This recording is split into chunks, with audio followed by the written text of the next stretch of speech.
This video was created by Danny Kessler, associate professor and Korea's first PhD in wellness tourism. The global healthcare system is beginning to fracture.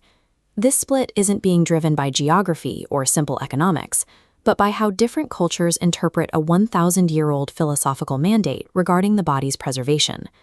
Much of the world still relies on a reactive model, where medical intervention only begins after a biological system has reached a point of failure. It views the body as a machine to be patched when it breaks. A different approach is gaining momentum, one that integrates the high-frequency diagnostic data of East Asia with the intensive cellular purification protocols developed in Western Europe. This synthesis is shifting the objective of medical care. The goal is no longer the management of existing symptoms, but the maintenance of biological systems at their peak functional capacity. In cities like Seoul and Tokyo, preventative infrastructure has reached an industrial scale. These urban centers house high-velocity hubs designed specifically for systemic auditing. The operations inside these clinics are guided by an ancient axiom: the superior practitioner stops a disease before it manifests, while the inferior practitioner waits to treat the damage. This is fueled by the cultural doctrine of filial piety. If the body is viewed as an inherited vessel from one's ancestors, then allowing it to decay through personal neglect becomes a violation of family duty.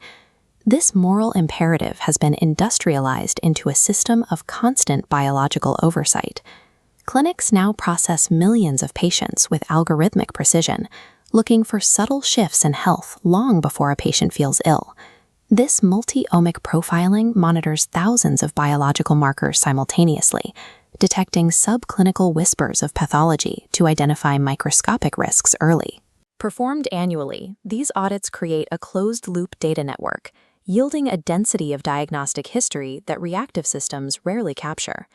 By treating biological prediction as a standardized utility, this model has turned the detection of early-stage illness into a high-precision data science. While East Asia focuses on data mapping, the luxury medical resorts of the Swiss and Austrian Alps focus on the physical environment. The European approach suggests that simply measuring a problem isn't enough, because modern environments, filled with pollutants and noise, actively degrade human biology every day. These retreats use controlled environmental stressors to trigger 𝗨𝗶𝗃𝗃. This is the body's internal mechanism for breaking down and recycling damaged cellular components, effectively performing a deep internal cleanup. For more direct intervention, they utilize advanced apheresis.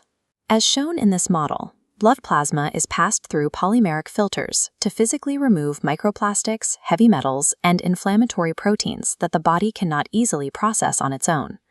The result is a system of residential intervention designed to reset the body's metabolic engine. While the Eastern model prioritizes the precision of the data, the Western model prioritizes the depth of the physical repair.